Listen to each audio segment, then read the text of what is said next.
Tes,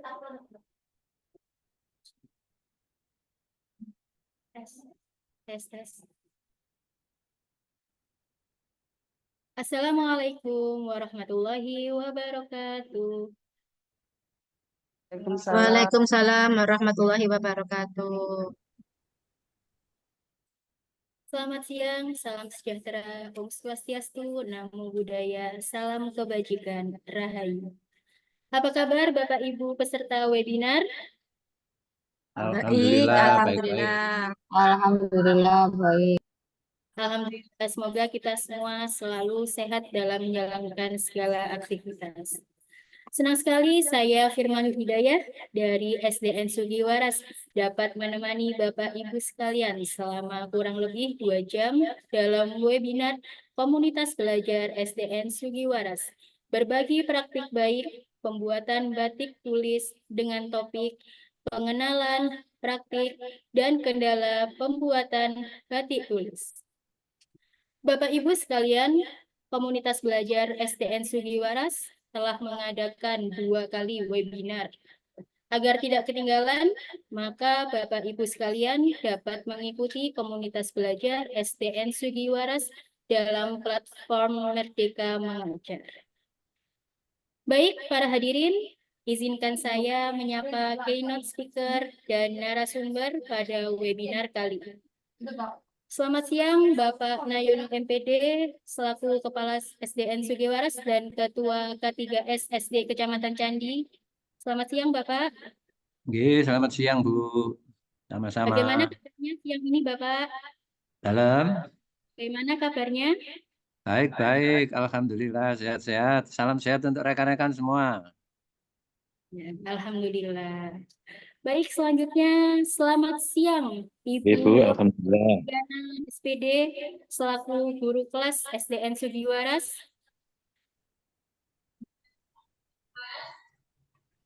Selamat siang Ibu Mariana.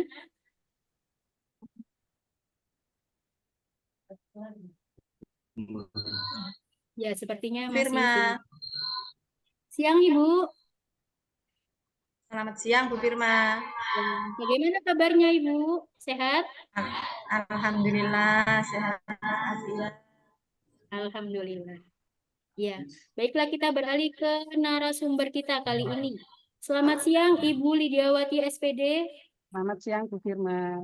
Bagaimana kabarnya hari ini? Alhamdulillah sehat. Sudah siap untuk menyampaikan materi? Insya Allah siap. Ya, baiklah, nanti kita tunggu ya. Baiklah, hadirin juga sudah siap. Langsung saja kita mulai dengan menyanyikan lagu Indonesia Raya. Hadirin dimohon untuk duduk tegak.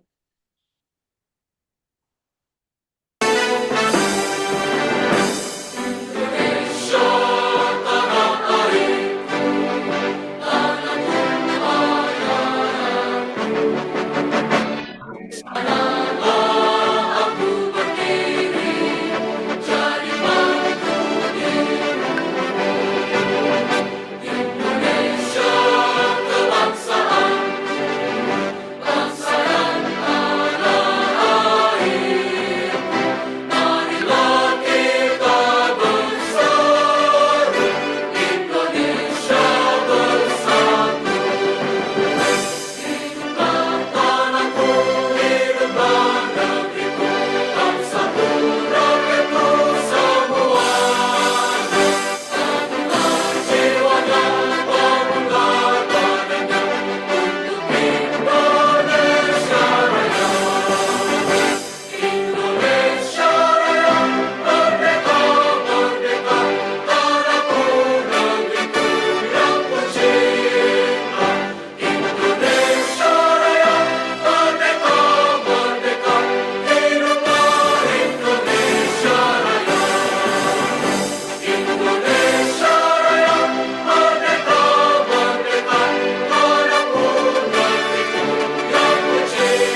Baik, terima kasih kami sampaikan. Masuk ke dalam sesi selanjutnya yaitu sambutan. Sambutan yang pertama kepada Bapak Nayono MPD selaku Kepala SDN Sugiwaras dan Ketua K3S SD Kecamatan Candi Kabupaten Sidoarjo, kami persilahkan. Terima kasih, Ibu Firma. Mohon izin, apakah suara saya bisa diterima? Bisa, Pak. Nah, jelas nggih? Jelas, Pak. Terima kasih. Assalamualaikum warahmatullahi wabarakatuh. Om Swastiastu, Namo Buddhaya, salam kebajikan, salam sejahtera untuk kita semua, Rahayu, Salam. Bapak, Ibu, guru-guru yang hebat, puji syukur Alhamdulillah pada siang hari ini, kita khususnya kelompok belajar Sedaneras, SDN Sugiwaras, untuk yang kesekian kalinya menyelenggarakan webinar bersama dalam rangka berbagi pengalaman yang sederhana, berbagi ilmu yang sederhana, yang mudah-mudahan niat kita ini akan menjadi niat yang ketemunya nanti sebagai amalan ibadah yang baik di hadapan Allah Subhanahu wa taala.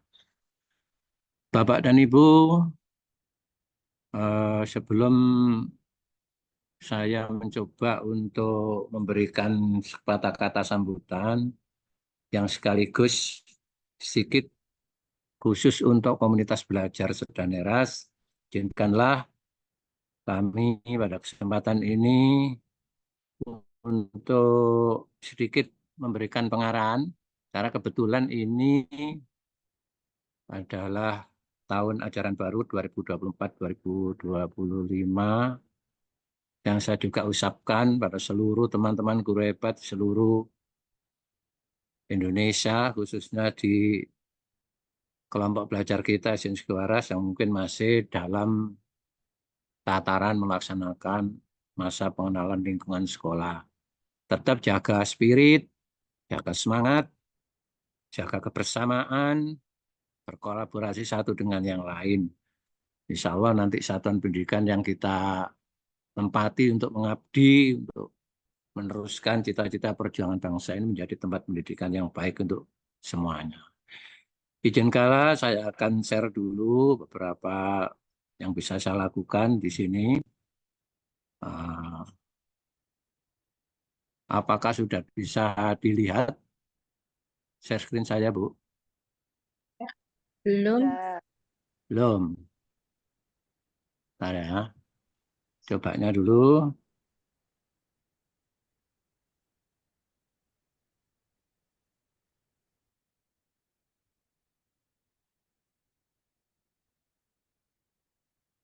Sudah, Bu? Sudah, Pak. Sudah. Sudah, Pak. Jelas ya? Sudah, Pak? Tulisannya Sudah, sudah. Pak. Tulisannya sudah. Klip ke PowerPoint. Oh, bentar ya. Ya? Sudah, Pak. Oke. Sakit, Pak, bisa. Sudah Terima jelas. kasih. Bapak Ibu, sebelum kita atau teman-teman memberikan beberapa pengalaman sederhana tentang bagaimana proses membatik dengan baik, tentunya kita di dalam lembaga kita masing-masing, karena semua ini kita lakukan kan dalam rangka kita itu melakukan penguatan pengembangan proyek penguatan pelajar Pancasila atau yang sering kita sebut dengan P5. Tentunya di bagian mana kita nanti akan melakukan kegiatan pembelajaran ini, tentunya ya dalam rangka penguatan terhadap kegiatan kita di satuan pendidikan, yaitu terkait dengan kegiatan P5. Nah, khususnya mengapa yang kita angkat ini adalah batik sebagai tema P5 kita, ya. Ya, karena sebenarnya ini kan sudah yang kedua kali kita melakukan kegiatan ini. Kalau yang webinar pertama yang lalu kita masih bersifat kearifan lokal dengan memperkuat eksistensi wayang lintas generasi. Di sana kita lakukan pembuatan batik yang corak dan motifnya itu wayang. Saya melihat karena cukup berhasil yang kita lakukan di tahun yang lalu, kita coba kuatkan lagi dengan mengangkat batik ini masih dalam tema utama kita. Namun sekarang sifatnya tidak khusus kepada tema wayang, tapi khusus lebih meluas, mohon maaf, menyangkut batik-batik yang coraknya sudah corak Nusantara. Mengapa kita angkat? Ya, karena Bapak Ibu, batik ini kebanggaan kita, ya, sebagai budaya hasil produk kebanggaan kita. Karena tanggal 2 Oktober itu sudah ditetapkan sebagai Hari Batik Nasional, ya, melalui keputusan Presiden nomor 33, ya, tahun 2009.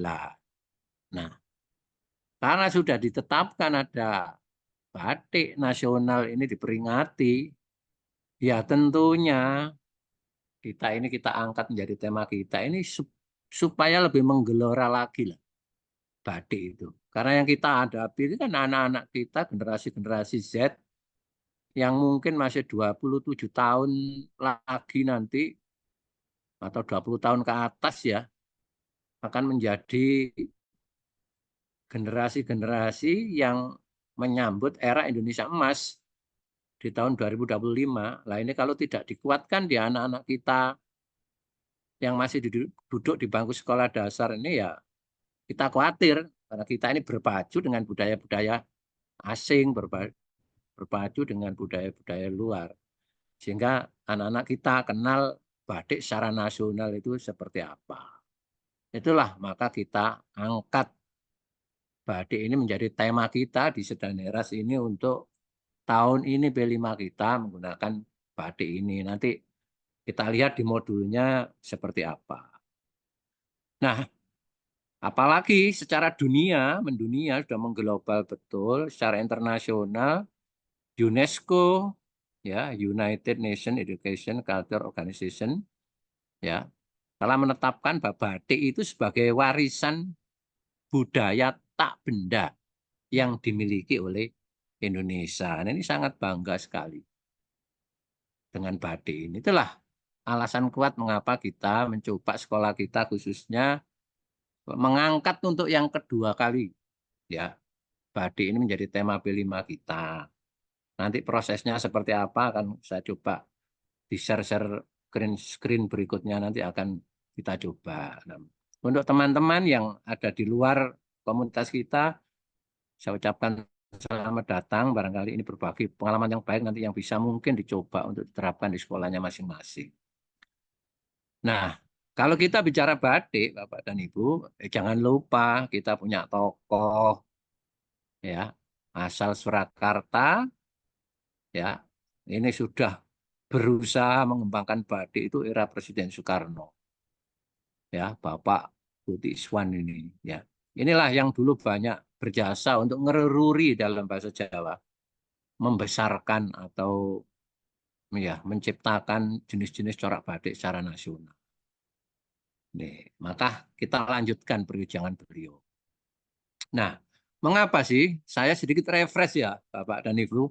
Walaupun mungkin teman-teman yang melaksanakan kurikulum Merdeka ini sudah berkali-kali barangkali ya memahami tentang P5 dalam kurikulum Merdeka ini.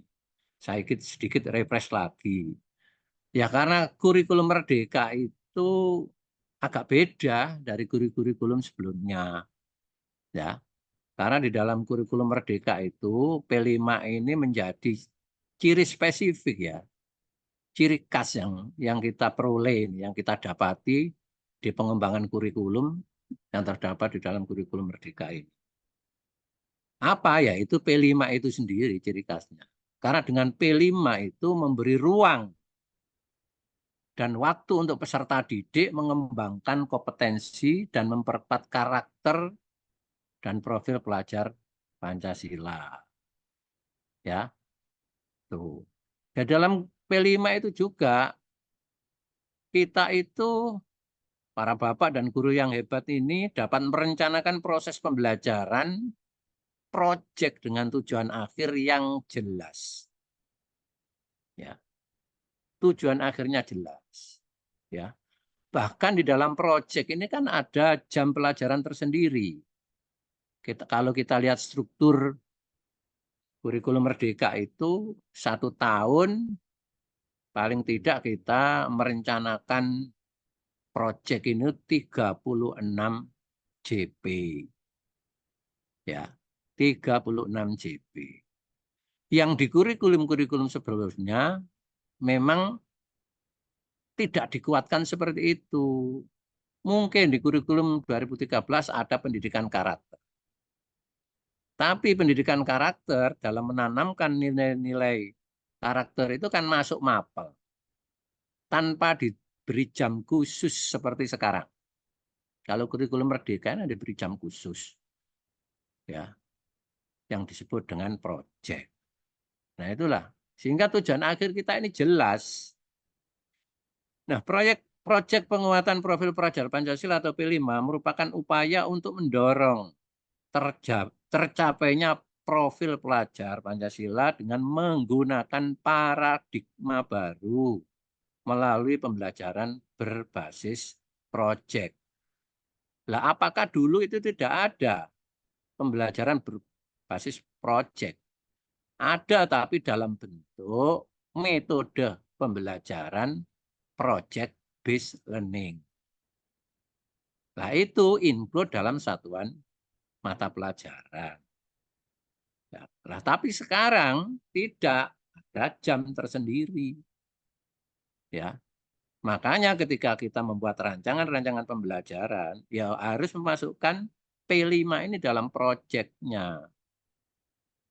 Nah, itulah maka harapan kita teman-teman untuk tidak ragu-ragu lagi ya ketika menyusun daftar pelajaran ya.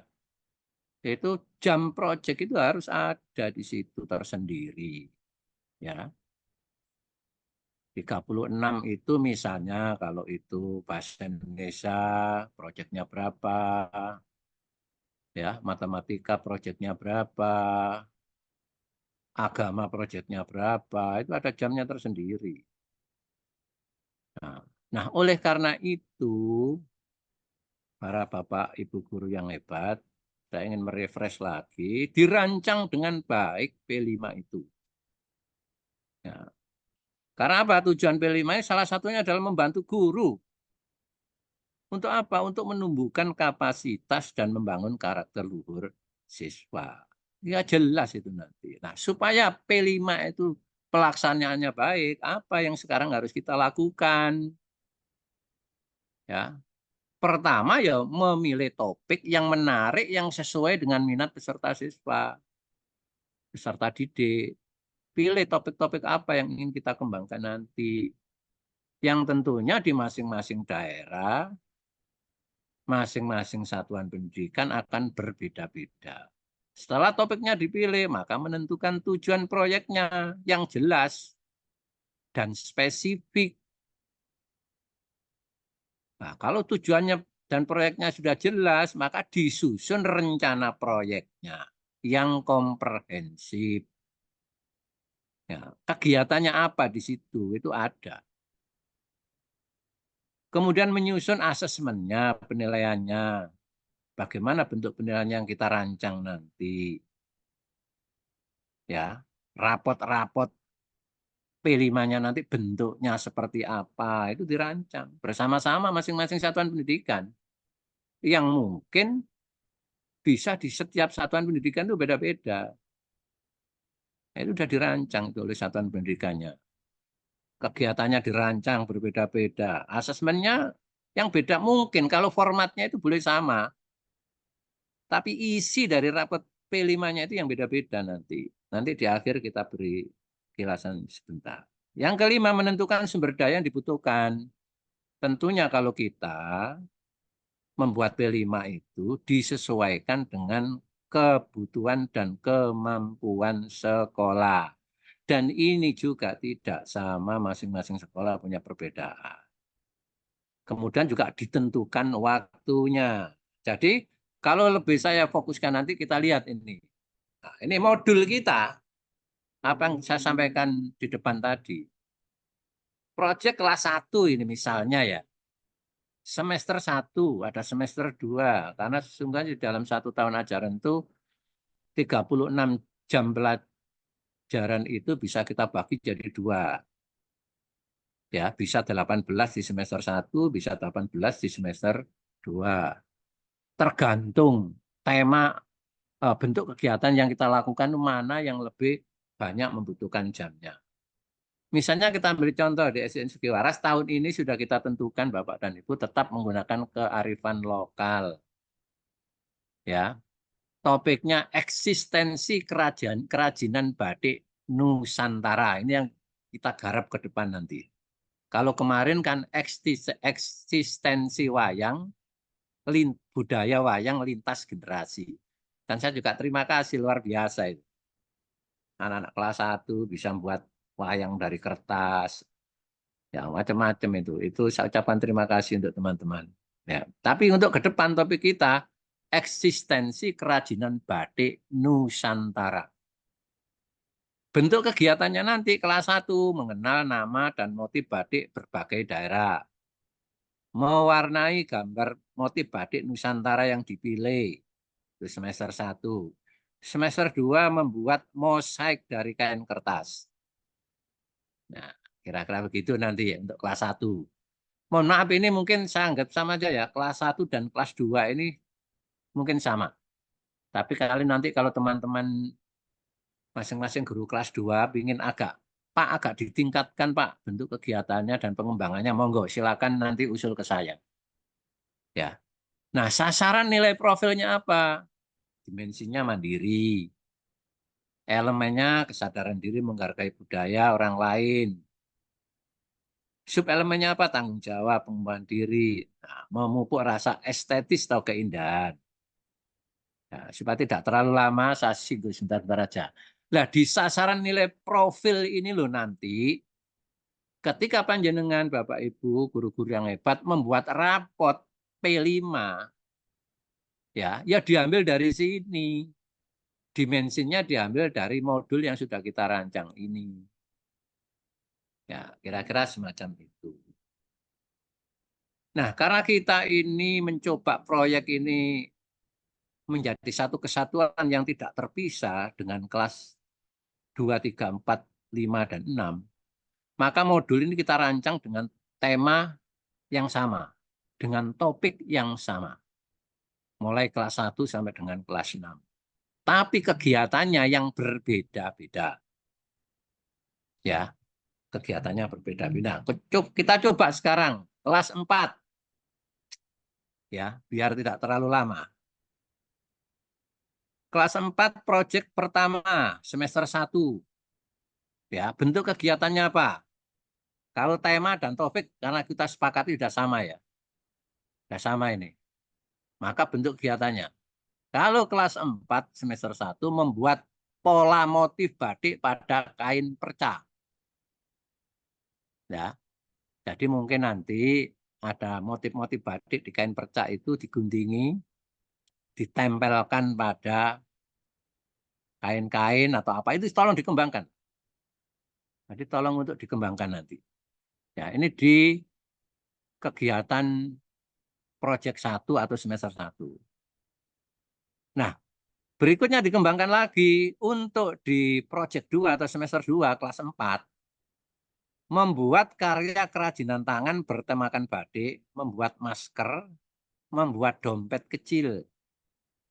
Nah, ini nanti kelas 4.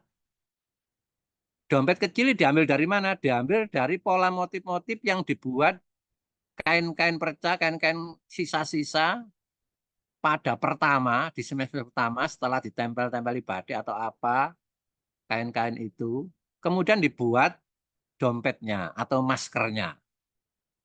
Ini untuk proyek 1 dan 2 kelas 4. Nah, temanya tetap kearifan lokal. Topiknya tetap eksistensi kerajinan batik Nusantara. Nah, ini silakan guru-guru kelas 4 mulai mencari inspirasi, ya, berpikir keras. Kalau ingin dikembangkan terkait ini, monggo. Ya, saya yakin karena teman-teman sudah hebat, sudah bisa mengembangkan model cara nih, ya opo itu nanti sudah mulai sekarang sudah mulai belajar merancang ini dengan baik. Ini kita ambil contoh untuk proyek kelas 4 semester 1 dan semester 2. Berikutnya, nah, kita coba di kelas 5. Kelas 5 beda lagi, tema, topik sama. Bentuk kegiatannya yang berbeda. Nah, kelas 5 lebih meningkat lagi tingkat kompetensinya, tingkat kesulitannya. Apa? Membuat corak atau membatik kain batik tulis dari berbagai daerah. Nah, kalau kemarin kan membatik dengan corak motif wayang. Karena tema kita budaya, eksistensi budaya wayang lintas generasi. Sekarang tidak, kita kuatkan lagi karena topiknya eksistensi kerajinan batik nasional, maka membatik tetap kegiatan utamanya membatik, tapi kain batiknya ini harus bentuknya, motifnya dari berbagai daerah. Ya, karena dimensinya gotong royong, kebinekaan global, macam-macam. Nah, itu nanti kita rancang berapa JP-nya di semester 1. Nah, semesternya juga apa? Semester 2-nya untuk kelas-kelas 5 ya, mendemonstrasikan pakaian batik dalam kegiatan fashion show. Nah, nanti diajari bagaimana mendemonstrasikan batik itu dalam kegiatan fashion show. Anak-anak kelas 5 bisa punya pinter-pinter untuk jadi peragawan dan peragawati. Ya, mulai sekarang dipikirkan itu Bapak dan Ibu. Terakhir untuk kelas 6 tetap sama. Semester 1, proyek 1-nya kelas 6, proyek 2-nya nanti semester 2. Tetap kearifan lokal, subtopiknya tetap sama. Kerajinan batik nasional. Bentuk kegiatannya kelas 6. Nah, karena sudah kelas 6, penguatan literasi harus berjalan. Membuat buku literasi sejarah perkembangan batik Nusantara. Ya, nanti untuk teman-teman guru-guru hebat di kelas 6 nanti akan saya bantu anak-anak dalam rangka mewujudkan cita-cita kita nih, biar kemampuan literasi anak-anak kita meningkat. Di semester 2-nya, ya karena kelas 6 itu waktunya sangat sempit, ya rata-rata mungkin sampai Maret sudah selesai, maka cukup presentasi hasil kegiatan literasi sejarah perkembangan batik Nusantara ini. Itu nanti yang dipresentasikan anak-anak. Di hadapan siapa? Di hadapan orang tuanya rencana saya. Ya, ya anak-anak harus bisa mempresentasikan itu di hadapan orang tuanya. Seperti kemarin kan juga begitu. Anak-anak sudah kita kasih tantangan-tantangan itu. Berani presentasi di hadapan orang tuanya. Nah, nanti akan seperti itu. Ya, tapi tentang batik. Nah, tuh. Nah, Bapak Ibu, nah, tentunya pekerjaan kita sekarang harus memperkenalkan pada anak-anak kita, guru kelas 1 sampai dengan guru kelas 6, sudah memperkenalkan motif-motif batik Pekalongan itu seperti apa. Ya, ini Pekalongan. Rembang itu seperti apa? Karena Nusantara. Maknanya apa? Filosofinya apa? Perkenalkan nanti mulai persiapan untuk kegiatan proyek itu.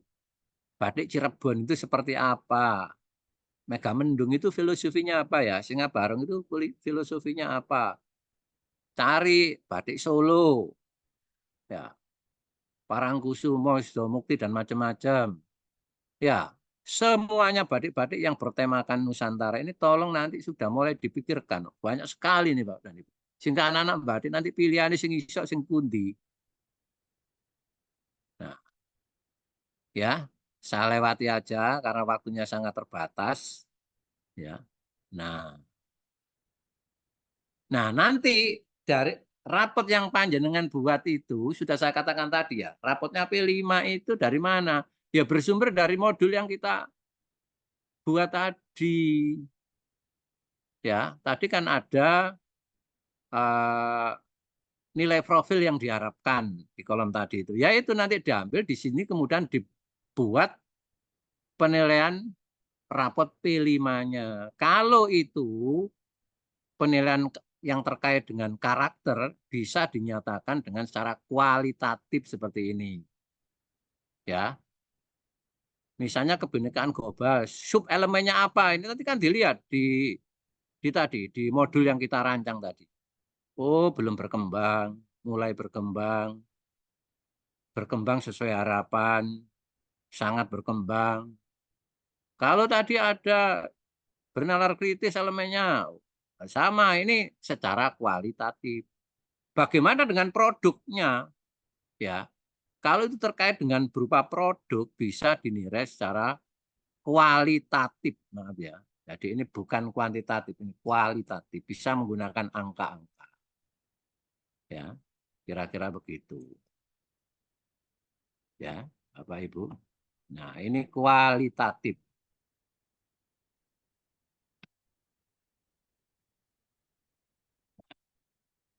Kira-kira seperti ini. Nah, jelaskan sekarang.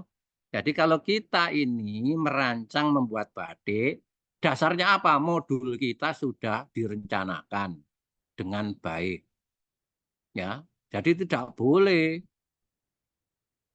ngawur saja, itu tidak boleh. Mohon maaf ya, bahasa saya kok agak kasar ya. Jadi pokoknya salah laku-lakune. Nah, ketika nanti kita itu sudah gelar karya di kegiatan P5, itu mau tidak mau semuanya kalau sudah dirancang maka akan bagus hasilnya pada saat gelar karya. Pada kegiatan-kegiatan di akhir semester, itu kalau mungkin karena gelar karya itu agak menyita banyak banyak tenaga, biaya, bisalah gelar karya itu setahun sekali saja bagi sekolah-sekolah kecil yang tidak mampu. Nah, nanti jelas di sana, mulai perencanaannya sampai penilaiannya, ya masing-masing mulai kelas 1, 2, 3, 4, 5 itu yang dilakukan itu apa untuk P5-nya. Ini saya kira sudah sangat jelas ini kalau kita sudah punya rancangan semacam ini. Nah, sudah berapa menit ini ya? Halo? Wis terlalu lama ini ya? Nggih. Bu Firma terlalu lama iki wis ya. Bapak. 40 menit. Dikasih disuruh buka kok itu malah jadi 45 menit.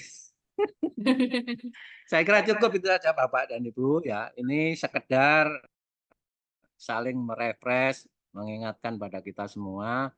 Mudah-mudahan dengan saya ingatkan kembali khususnya yang Kombes Sedaneras ini ya. Nanti akan pelaksanaan P5 kita. Nah, barangkali ini dianggap hal-hal yang perlu dapat memberikan pengetahuan bagi teman-teman di luar sana atau mungkin di luar pulau barangkali ada. Ada enggak ini Bu peserta ini dari luar pulau? Ada nggih? Nah, ini mohon maaf ya, itu saja yang bisa kita berikan penguatan untuk pelaksanaan proses pengalaman berbagi membuat batik itu. Untuk pertanyaan tak kira nanti di belakang aja ya. Oke. Ya, terima kasih. Sekian yang bisa saya sampaikan. Teman-teman, Kombel Sedaneras tetap semangat, jaga spirit. Ayo kita sedikit banyak berbagi dengan teman-teman lain yang membutuhkan. Saya akhiri. Assalamualaikum warahmatullahi wabarakatuh. Waalaikumsalam Warahmatullahi wabarakatuh. Terima kasih kami sampaikan atas sambutan dan penjelasan yang sangat luar biasa dari Bapak Nayono MPD. Selanjutnya kita beralih ke sambutan selanjutnya. Kepada Ibu Hajah Mariana SPD selaku guru kelas 2 SDN Sugiwaras kami persilahkan. Untuk Bapak Nayono, mohon maaf untuk stop share screen. Aku wis ngerti karepe. Makasih Bapak. Iya. Monggo Ibu Hajah Mariana kami persilahkan.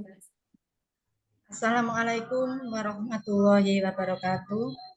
Waalaikumsalam Salam warahmatullahi wabarakatuh. Warahmatullahi wabarakatuh. Salam sejahtera untuk kita semua. Bismillahirrahmanirrahim. Yang terhormat Bapak Kepala SDN Sugiwaras, Bapak Nayono MPD. Yang saya hormati Ibu Lidiawati SPD sebagai narasumber.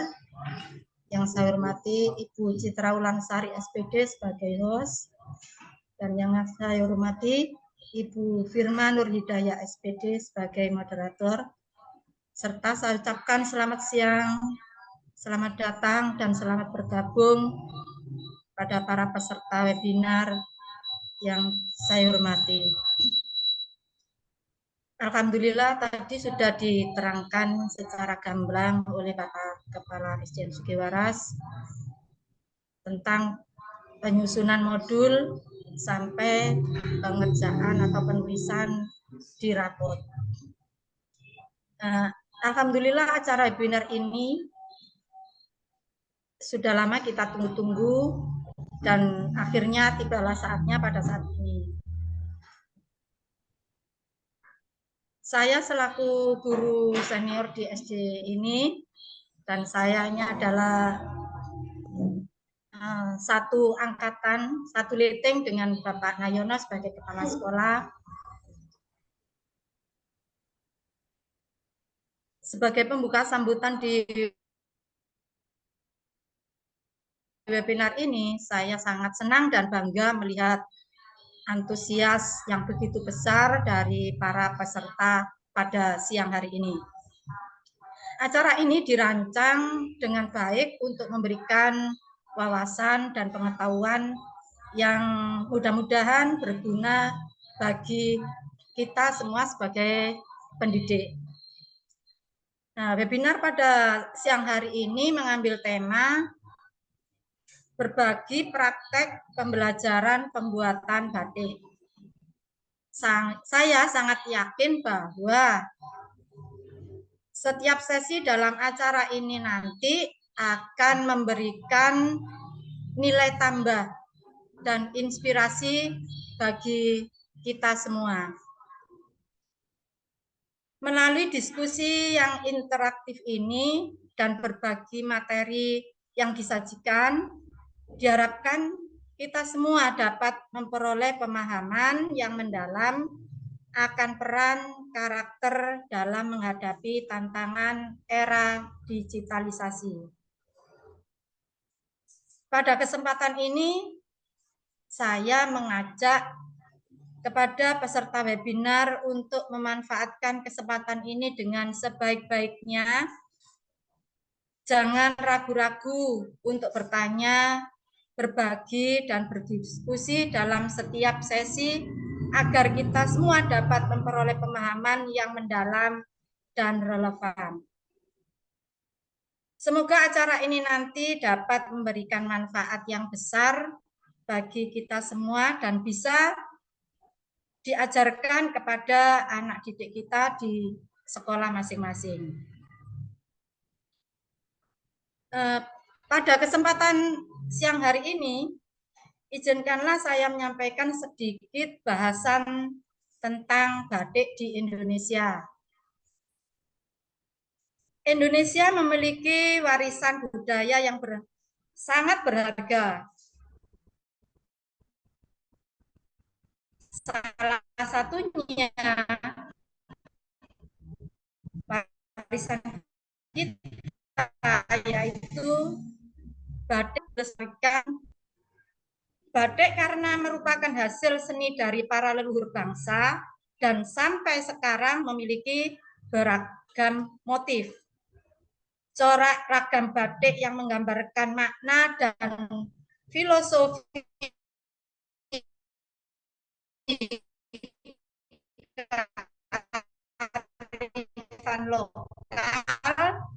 dari berbagai wilayah setempat.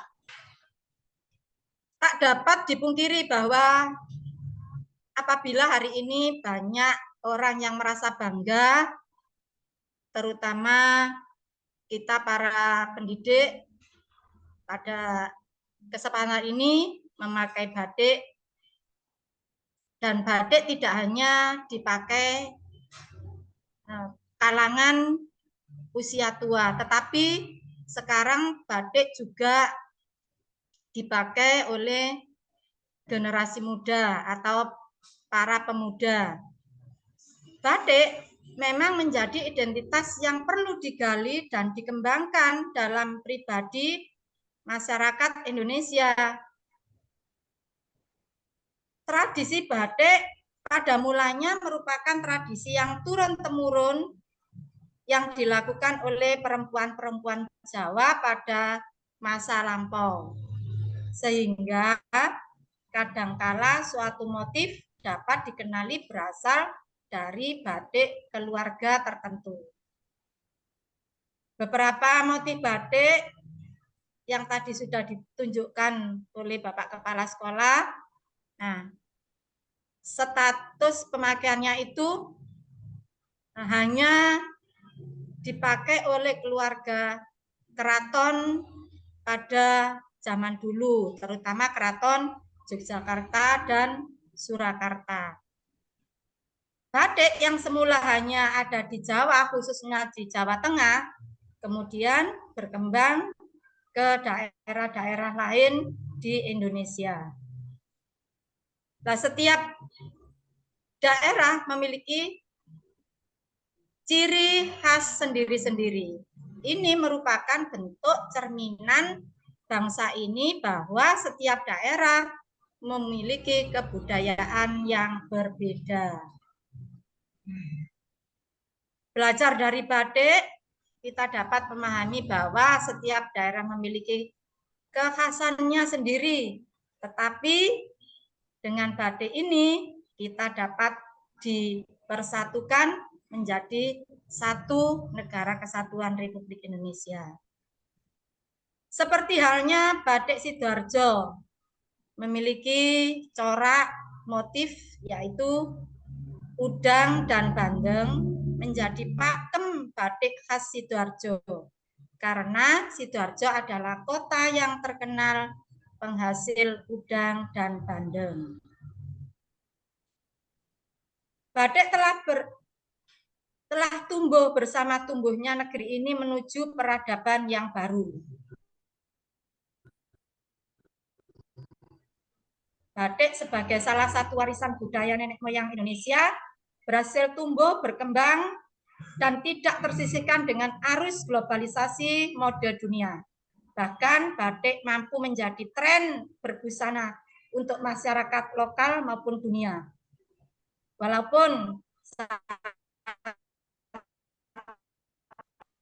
ini di negara lain juga, Thailand, India, Sri Lanka, tetapi batik Indonesia adalah batik yang paling terkenal di dunia. Nah, kita sebagai warga negara Indonesia, maka patutlah untuk melestarikan dan mengembangkan. Kita tidak boleh membiarkan batik tergerus oleh arus globalisasi dan modernisasi yang membawa pengaruh budaya asing. Oleh karena itu, kita harus menjaga keaslian dan kualitas batik sebagai produk unggulan Indonesia yang memiliki nilai seni, budaya, dan ekonomi yang tinggi. Kita harus mendukung para pengrajin batik yang terus berusaha mempertahankan tradisi batik tulis dan cap, serta mengembangkan inovasi-inovasi baru dalam bidang perbatikan. Mari kita gunakan batik sebagai pakaian sehari-hari, sebagai media pendidikan, sebagai sarana ekspresi seni bagi masyarakat setempat. Kita berusaha menjaga dan merawat batik sebagai warisan budaya bangsa yang tak ternilai harganya. Dan patut kita mengucapkan terima kasih kepada pengrajin batik atas kerja keras dan dedikasinya dalam menjaga dan melestarikan batik Indonesia. Semoga kita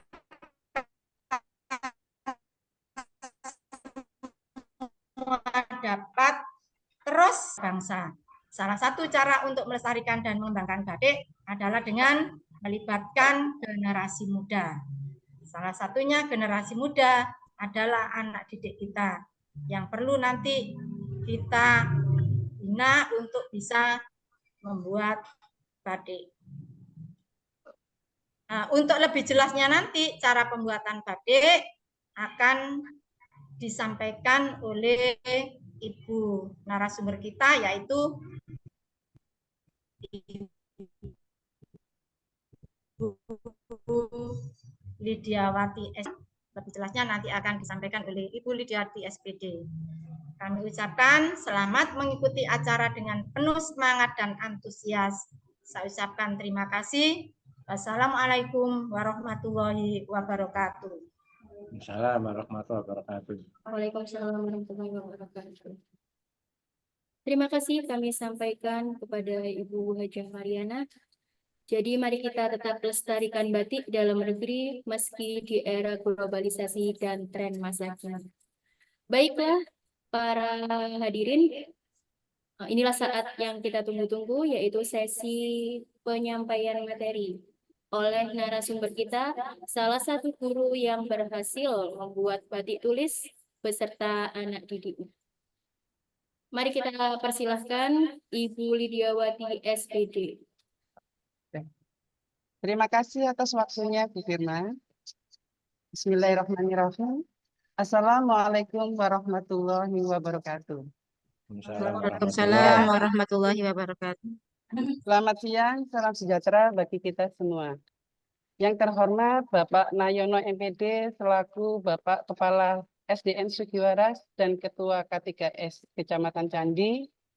Yang terhormat Ibu Hajah Mariana selaku Guru Kelas SDN Sugiwaras. Peserta webinar Bapak Guru Hebat di Nusantara. Marilah kita panjatkan puji syukur kehadirat Allah SWT, Tuhan Yang Maha Esa, atas rahmat dan hidayahnya pada siang ini kita masih diberi kesempatan dan kesehatan untuk mengikuti webinar ini. Salawat serta salam tidak lupa kita aturkan pada Nabi Muhammad SAW. Mudah-mudahan syafaatnya dilimpahkan pada kita. Sebelum saya mulai, perkenalkan nama saya Lidiawati SPD, biasa dipanggil dengan Bu Lydia. Saya di sini sebagai guru, salah satu guru kelas 5 di SDN Sugiwaras. Bapak Ibu guru hebat, peserta webinar, terima kasih atas antusiasmenya dalam mengikuti webinar ini. Mudah-mudahan ilmu yang kita dapat pada siang hari ini bermanfaat dan dapat diterapkan di sekolah masing-masing. Sebelum saya lanjutkan ke topik materinya, izinkan saya untuk menyampaikan sebuah pantun. 1, 2, kain putih tak bercela. Cakep. Corak dan warna siap sedia. Cakep. Ayo kita buat batik bersama. Desain unik pasti gembira. Oke, Luar tanpa biasa. waktu lama, kita mulai. Saya izin share ya.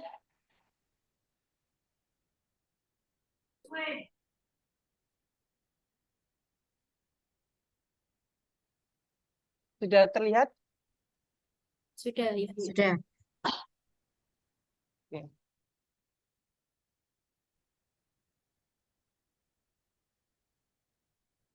Webinar kali ini dengan topik pembuatan batik tulis dari pengenalan, praktik, dan kendala dalam pembuatannya. Di sini pengenalan ada beberapa topik yang saya bicarakan tentang sejarah, latar belakang, tujuan, dan manfaatnya. Untuk praktik nanti langkah-langkah dalam proses pembuatan batik tulis. Dan yang terakhir adalah kendala dalam pembuatan batik tulis. Sejarah batik tulis. Batik merupakan salah satu warisan budaya Indonesia yang memiliki sejarah panjang yang akan kaya. Asal seni budaya membatik dapat ditelusuri dari masa kerajaan-kerajaan Jawa, seperti Majapahit dan Mataram Islam. Pada masa kerajaan Majapahit, pada abad ke-13 dan 15, batik sudah dikenal dan digunakan oleh kalangan istana. Motif-motif batik pada masa itu umumnya diilhami dari alam seperti bunga, dedaunan, hewan, bentuk-bentuk geometris. Batik pada masa Majapahit juga memiliki makna filosofis yang erat kaitannya dengan kepercayaan dan tradisi Jawa. Seiring perkembangan zaman, seni membatik terus berkembang dan menyebar ke berbagai wilayah di Nusantara. Pada masa Kesultanan Mataram Islam, yaitu pada abad ke-16 dan 18, batik semakin populer di kalangan masyarakat. Motifnya sudah beragam dan memiliki makna simbolik yang berkaitan dengan status sosial, identitas keluarga, dan ajaran agama Islam. Pada abad ke-19 dan 20, batik mengalami masa kejayaan, penyebaran yang lebih luas, pusat-pusat produksi batik bermunculan di berbagai daerah seperti Yogyakarta, Solo, Pekalongan, Cirebon, dan Madura. Motif batik pun semakin beragam dengan pengaruh budaya lokal yang kuat. Pada tahun 2009, UNESCO mengakui batik sebagai warisan budaya tak benda milik manusia. Hal ini menunjukkan pengakuan dunia terhadap keunikan dan kekayaan seni membatik di Indonesia. Jadi dulu seni membatik hanya ada di kalangan istana saja. Sekarang ke latar belakang membatik. Membatik merupakan salah satu kerajinan tradisional yang berasal dari Indonesia. Kegiatan yang sudah dilakukan sejak lama, bahkan sejak zaman Kerajaan Jawa. Pada zaman dulu, hanya bangsawan yang bisa menggunakan dan membuat batik. Batik dibuat dengan cara menggambar dan menulis pola di atas kain menggunakan lilin. Setelah itu, kain tersebut diwarnai dengan cara dicelup. Proses ini membutuhkan kesabaran dan ketelitian yang membuat kerajinan batik sangat istimewa. Selain itu, motif-motif batik juga memiliki makna dan cerita yang menarik. Misalkan, motif parang yang melambangkan keberanian, motif kawung yang menggambarkan filosofi hidup. Jadi membatik tidak hanya sekedar menggambar di atas kain, tapi juga menjaga warisan budaya Indonesia. Saat ini kegiatan membatik masih terus dilakukan dan diajarkan di sekolah-sekolah. Hal ini bertujuan agar anak-anak dapat mengenal dan mencintai kebudayaan Indonesia sejak dini. Dengan mempelajari membatik, siswa dapat mengembangkan kreativitas dan keterampilan tangan mereka. Jadi, di sini biar kita melatih anak sejak dini, melatih motorik halusnya untuk mengembangkan kreativitas mereka. Tujuan dari pembelajaran membatik, yang pertama menanamkan apresiasi budaya, yang kedua mengembangkan kreativitas, yang ketiga melatih keterampilan motorik, yang keempat menanamkan nilai-nilai positif, yang kelima melestarikan warisan budaya, dan meningkatkan kebanggaan daerah. Menanamkan apresiasi budaya di sini agar anak lebih cinta terhadap budaya Indonesia, khususnya seni membatik. Untuk mengembangkan kreativitas, anak-anak dituntut untuk berpikir kritis. Jadi biar mengeksplorasikan ide, imajinasi mereka dan dituangkan dalam pola di kain batik. Melatih keterampilan motorik. Nah, di sini gerakan tangan dan mata agar lebih terampil. Menanamkan nilai-nilai positif, di sini anak-anak dilatih untuk lebih sabar dan lebih teliti dalam mengerjakan motif desain sampai selesai dalam pembuatan batik. Melestarikan warisan budaya. Indonesia terkenal menghasilkan batik yang sangat banyak dengan motif-motif yang tadi sudah disebutkan oleh Bapak Nayono. Jadi anak-anak biar lebih mengetahui lagi nanti di segmen proses pembuatan batik ini. Kita lanjutkan. Manfaat dari membatik. Yang pertama, pengembangan motorik halus, keterampilan motorik halus. Yang kedua, peningkatan kreativitas dan inovasi. Yang ketiga, apresiasi terhadap warisan budaya. Yang keempat, pengembangan kemampuan berpikir kritis. Yang kelima, penanaman nilai-nilai kesabaran dan ketelitian. Yang keenam, peningkatan percaya diri dan harga diri. Yang ketujuh, pengembangan keterampilan sosial. Dalam pembuatan batik, anak-anak diharapkan bisa mengkreasikan ide-ide mereka, kemudian dengan nilai-nilai positif, dengan kesabaran dan ketelitian. Setelah kalau hasil yang didapat itu sesuai, maka anak-anak merasa bangga. Oke. Sekarang kita ke alat dan bahan. Pembuatan batik di sini memerlukan alat-alat seperti canting, kompor, wajan, gawangan, pensil, kuas, panci, ember, dan gelas. Tapi di sini, ini pengalaman kami, untuk gawangan tidak dipakai, tapi kita memakai yang ada di dalam kelas seperti kursi ataupun meja. Bahan-bahan yang biasa dipakai, yang pertama kain putih, umumnya kain mori atau kain katun. Yang kedua malam atau lilin batik. Yang ketiga perwarna. Di sini saya dan teman-teman memakai pewarna sintetis, bukan pewarna alam. Yang keempat air untuk mencampur warna dan untuk pengelorotan. 5 larutan HCl untuk mengeluarkan warna yang diharapkan saat membatik. Yang terakhir kanji untuk proses pengkanjian.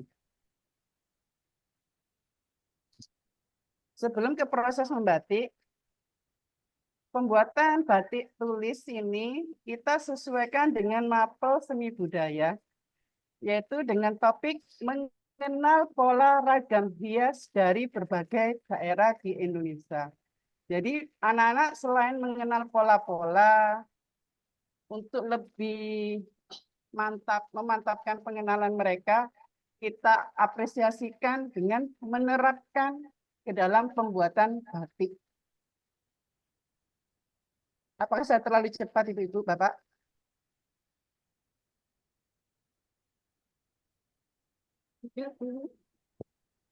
Tidak. Oke, saya lanjutkan, G. Ya, baik. Langkah-langkah dalam pembuatan batik. Yang pertama, persiapan kain. Memilih kain yang akan dibatik, biasanya menggunakan kain katun atau kain sutra. Yang kedua, pengkanjian. Mempersiapkan tepung kanji yang akan dicampur dengan air, kemudian kain dicelupkan ke dalam air tersebut lalu dijemur. Tapi alangkah baiknya, ketika pemilihan kain, kita saat membeli menanyakan ke pembelinya kalau adakah kain yang sudah terkanji. Jadi kita mengurangi waktu dalam pengkanjian. Jadi langsung ke pembuatan pola. Yang ketiga di sini pembuatan pola. Menggambar atau membuat pola di atas kertas sesuai dengan desain yang diinginkan. Polanya dapat menggunakan alat seperti pensil atau spidol. Pola yang telah dibuat kemudian dipindahkan ke atas kain dengan cara diciplak atau digambar langsung. Setelah pemilihan kain, pengkajian, setelah itu membuat pola. Anak-anak yang pertama membuat pola di atas kertas. Kalau sudah ditebali, kemudian diciplak ke dalam kain yang akan dibatik. Proses pencantingan. Jadi setelah pembuatan pola, kita ke proses pencantingan malam. Menyiapkan alat yang terdiri canting, kompor, dan wajan. Kemudian lilinnya dipanaskan. Setelah lilin panas, lilin tersebut dituangkan ke dalam canting dan canting menerapkan pola yang sudah terdapat di kain.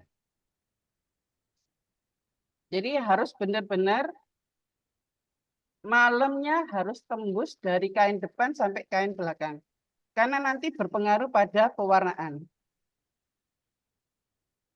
Selanjutnya proses pewarnaan motif. Setelah pemberian lilin pada pola yang telah ditentukan, kita menentukan warna yang ingin kita pakai.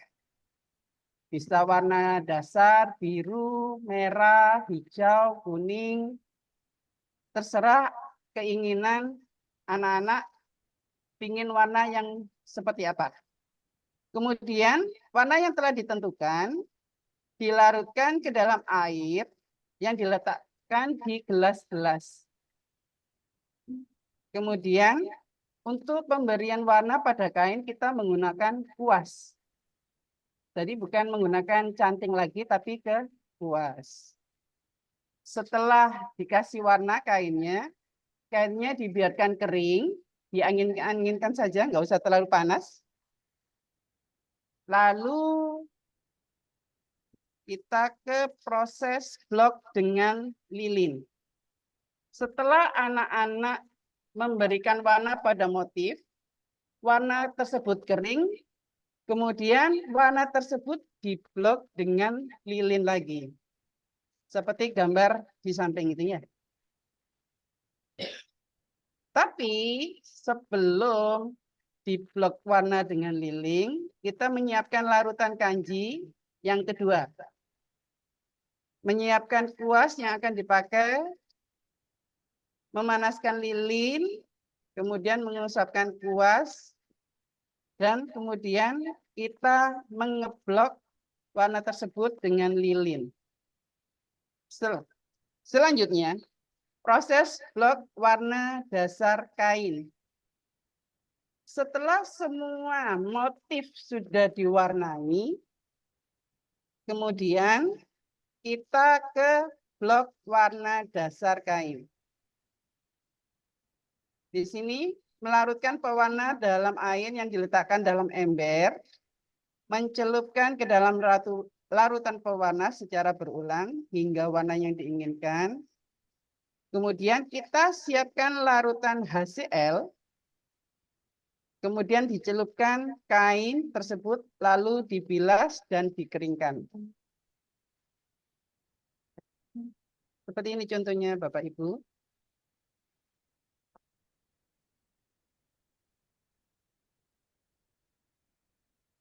Nah, kalau sudah ada warna dasar, sudah tertutup warna motif dengan lilin, sekarang kita waktunya ke pengelorotan atau penghilangan lilin.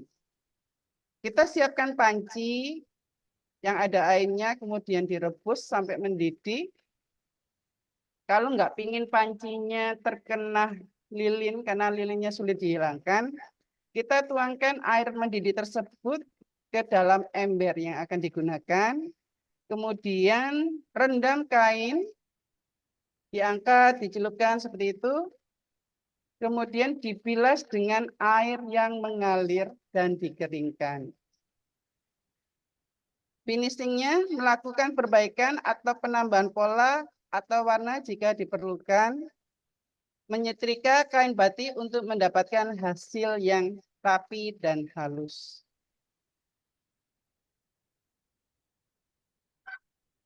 Oke, sebelum saya ke kendala, saya ke video sebentar. Ayo,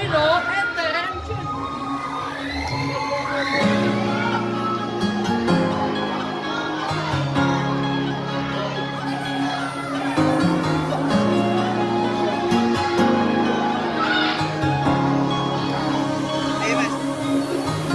Cantik wajahmu sejuk, alam bumi pertiwi, betapa nikmatnya kita hidup di Indonesia.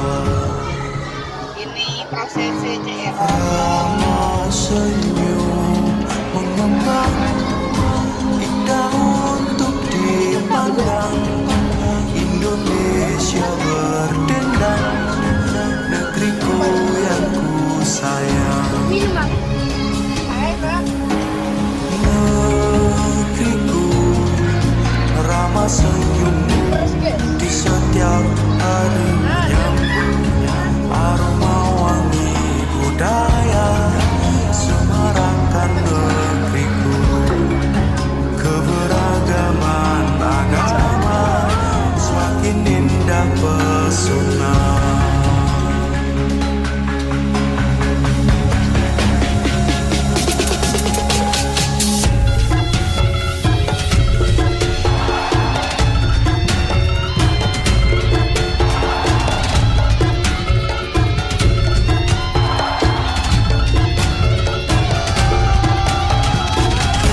Elok tanah, air dipandang, hijau bumi terbentang, tanah subur sentosa, kemari Pak Cinawi, alamnya yang berdaya, anugerah sang pencipta.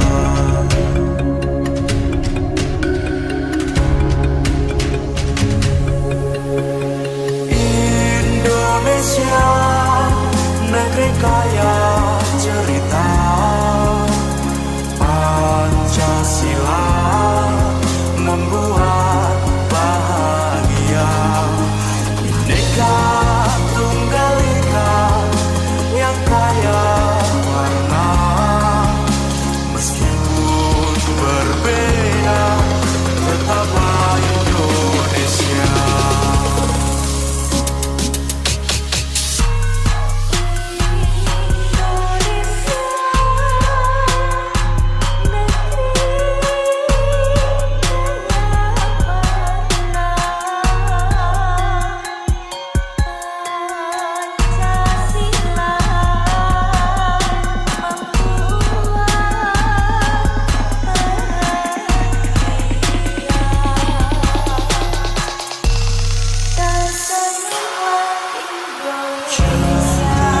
Wajahmu sejuk, alam bumi pertiwi, betapa nikmatnya kita hidup di Indonesia. Ramah senyum mengembang, indah. Itu pembuatan batik yang telah dilakukan oleh siswa kelas 5. Sebentar. Sekarang kita ke kendala.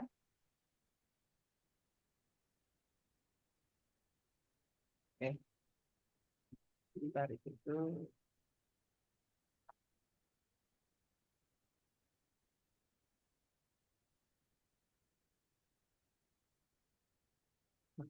Di sini ada beberapa kendala yang sering kita hadapi saat proses membatik. Yang pertama, proses pencantingan malam. Karena suhu lilin yang tidak stabil bisa menyebabkan lilit lilin sulit mengalir dengan lancar. Dan yang kedua, kesulitan dalam mengendalikan aliran lilin saat menggunakan canting. Dan resiko bocornya lilin ke bagian kain yang tidak diinginkan. Yang kedua, proses pewarnaan. Kesulitan dalam mendapatkan warna yang diinginkan. Karena biasanya setiap kelompok, ini kan kemarin kita buat kelompokan, warna antara warna satu kelompok dengan kelompok yang lain itu terkadang meskipun sama-sama hijau, pengaplikasiannya berbeda. Nah, seperti resiko terjadinya warna yang tidak merata atau berbeda. Yang ketiga, proses pengelorotan. Di sini kesulitan dalam menghilangkan lilin secara menyeluruh. Memang kendalanya untuk melorot itu sangat sulit untuk menghilangkan lilin secara keseluruhan. Kalau nggak benar-benar airnya panas, kemudian dibilas dengan air mengalir, dengan kemudian ditekan-tekan lilinnya agar jatuh, tidak menempel lagi. Yang kedua, di sini resiko kerusakan kain akibat proses pelorotan yang kurang tepat. Kalau terkadang kita terlalu memaksa untuk menghilangkan kain, lilin yang ada di kain, akhirnya kainnya sobek. Penggunaan bahan kimia dalam proses pengelorotan dapat menyebabkan iritasi kulit. Di sini HCl yang kita gunakan untuk mengeluarkan warna itu, kalau terlalu banyak tidak sesuai takaran, akan menyebabkan kain juga cepat sobek. Yang keempat, faktor lingkungan, kondisi cuaca yang kurang mendukung. Kalau posisi cuacanya hujan, jadi untuk mengeringkan kain batik yang sudah diwarnai ataupun diblok dengan warna dasar itu pengeringannya lama. Yang terakhir, faktor keterampilan dan pengalaman. Jadi kita memang membutuhkan waktu yang cukup lama agar untuk latihan. Kalau hanya sekali saja pasti tidak akan berhasil. Dan di sini ketelitian dan kesabaran sangat diperlukan. Itu saja yang bisa saya sampaikan. Kurang lebihnya saya mohon maaf. Jika kita di sini bukan untuk menggurui, tapi kita untuk saling berbagi. Kalau ada pertanyaan, monggo. Kalau ada masukan, monggo. Saya kembalikan ke moderator. Ya, baik. Terima kasih atas penjelasan tentang pembuatan batik tulis yang sangat menarik. Ini sebelum masuk ke sesi tanya jawab, saya jadi penasaran. Bolehkah saya tanya terlebih dahulu kepada Ibu narasumber? Monggo. Untuk pembuatan batik tulis yang tadi sudah Ibu jelaskan, kira-kira membutuhkan waktu berapa lama itu Bu, beserta anak didik? Nah, kita pinginnya secepatnya, tapi berhubung di sini kelompokan juga apa ya istilahnya ya, kesiapan anak, kesiapan bahan-bahan, jadi semua dari awal hingga akhir kurang lebih 1 bulan. Ya, baik. Terima kasih Bu. Yeah. Selanjutnya kita masuk ke dalam sesi tanya jawab. Silakan yang ingin bertanya untuk mengaktifkan kamera dan mengangkat tangan dan menyebutkan nama dan asal sekolah. Oh iya, silakan Ibu Puput Novita. Baik, terima kasih atas waktunya yang telah diberikan kepada saya. Perkenalkan, nama saya Puput Novita, saya dari SDN Sugiwaras. Yang ingin saya tanyakan kepada Ibu narasumber atau Ibu Lydia adalah hal-hal apa saja yang diperhatikan pada saat proses pembuatan batik agar batik tersebut bisa dikatakan berhasil. Terima kasih. Ya, terima kasih Ibu Puput Novita. Kita tampung dulu ya pertanyaannya. Kita membuka 3 pertanyaan. Nanti sekaligus dijawab oleh narasumber kita. Monggo yang ingin bertanya lagi.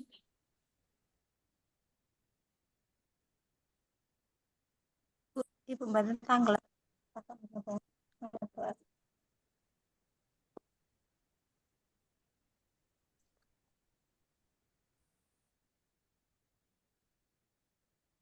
Apakah ada yang ingin bertanya lagi?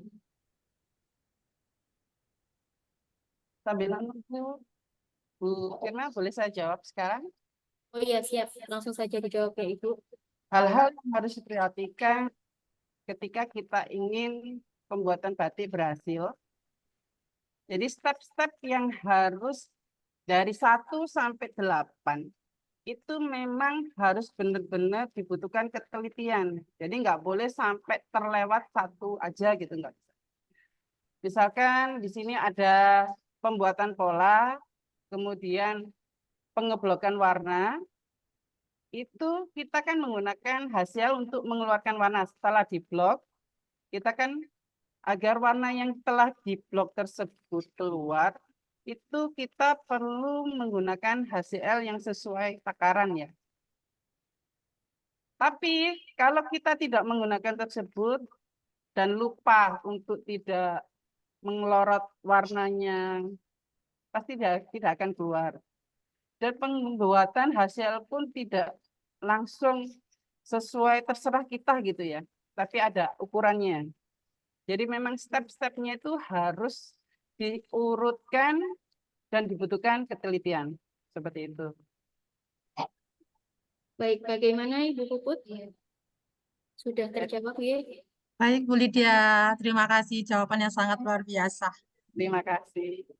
Ibu Lydia, di sini ada pertanyaan dari chat ya, Oke. dari Ibu Siska SDN Tambak Rejo 2.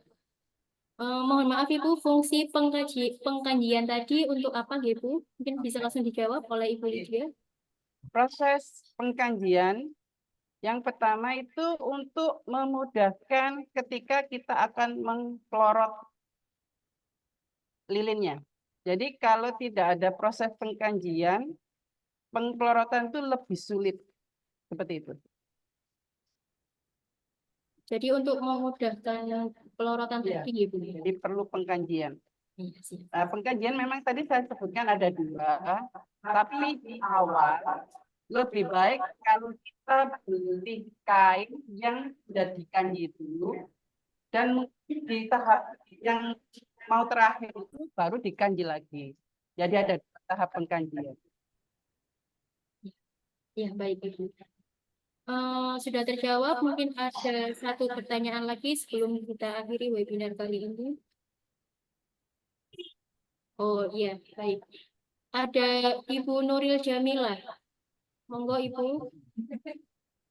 Oke, terima kasih atas kesempatan yang diberikan. Assalamualaikum warahmatullahi wabarakatuh. Saya Bu Nuril Jamila dari SDN Pabean 2 Sedati. Ini materinya sangat menarik ya, bisa dicontoh untuk di sekolah lain. Mungkin saya juga ada keinginan mempraktekannya gitu. Cuma karena belum pernah, kira-kira ketika membuat batik seperti itu, Ibu, kendala yang sering ditemui saat kegiatan membatik itu apa nih? Supaya nanti batiknya itu tidak sampai gagal gitu. Terima kasih. Terima kasih atas pertanyaannya. Oke, Bu Nuril ya. Oke. Oke. Kendala yang sering kita hadapi saat pembuatan batik, ini pengalaman pribadi ya.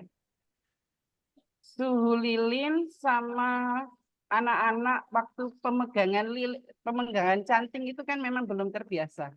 Jadi lilinnya itu goyang akhirnya tumpah kainnya, Bu. Jadi memang yang pertama itu membiasakan untuk memegang cantingnya. Habis itu kita mengisi lilinnya pun nggak boleh terlalu banyak langsung gitu, langsung istilahnya langsung diterapkan di polanya seperti itu. Yang kedua, keinginan warna tadi. Kita mengaplikasikan warna seperti hijau, merah gitu ya. Antara kelompok satu dan kelompok lain, meskipun dengan takaran yang sama, terkadang itu hasilnya berbeda. Jadi benar-benar kalau bisa mungkin kita membuatnya dalam satu gelas yang lumayan besar, kemudian kita bagi di kelompok yang ada.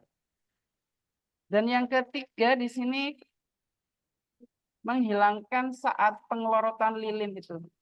Jadi benar-benar harus diulangi, baru sudah terlihat lebih sedikit gitu, baru kita coba untuk di air yang mengalir. Jadi kendalanya lumayan dan juga waktunya yang lumayan lama untuk pembuatan ini. Terima kasih. Baik, terima kasih. Sudah terjawab ya Ibu Nuril dari SDN Fabian 2. Di sini ada chat dari Bapak Sukri, SDN Negeri 2 Durengi. Ada grup Bapak nanti bisa bergabung, bisa mengikuti komunitas belajar SDN Sugiwaras kita di PMM, di platform Merdeka Mengajar. Baik Bapak Ibu, selanjutnya yaitu mari kita berfoto bersama untuk mengakhiri webinar kali ini. Dan untuk link absen bisa dilihat di chat ya, bisa juga dari grup komunitas belajar kita. Monggo diaktifkan kameranya. Wajahnya diperlihatkan agar terlihat cantik dan ganteng di kamera untuk dokumentasi. 1, 2, 3.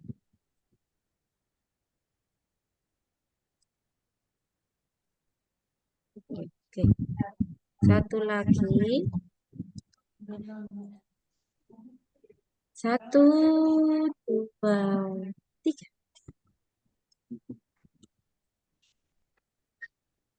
Ini yang sheet apa? 2, sekarang yang sheet 3G. 1, 2.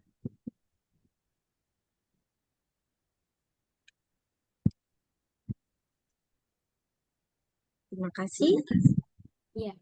Baik Bapak Ibu, terima kasih atas partisipasi dari Bapak Ibu guru-guru hebat. Untuk link absensi mungkin banyak yang belum bisa absen, nanti bisa mengikuti komunitas belajar kita dulu. Di WA juga bisa dari platform Merdeka Mengajar, nanti agar di-share kembali link absensinya. Sekali lagi terima kasih atas partisipasi dari Bapak Ibu guru sekalian. Semoga bermanfaat bagi kita semua. Mari terus jaga warisan budaya Indonesia, salah satunya yaitu batik. Izinkan saya menutup dengan sebuah pantun. Pergi berkunjung ke rumah mantan. Cakep. Di rumah mantan duduknya lesehan. Cakep. Mantan ya. Kami ucapkan terima kasih atas segala perhatian. Cakep. Maaf jika ada kesalahan.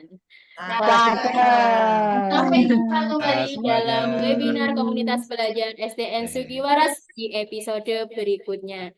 Saya akhiri. Wassalamualaikum warahmatullahi wabarakatuh. Waalaikumsalam. Warahmatullahi wabarakatuh. Terima kasih, Bu. Terima Terima kasih. kasih. Bu. Ya, sama-sama, Bu. Terima kasih. Keluar. In live ya. Oke. Monggo yang mau live, mau end. Oke. Keluar nih, Bu. Gege, Bu. Citra rekamannya dimatikan ya, Citra. Iya lupa Pak. Keluar, Bu. Stop.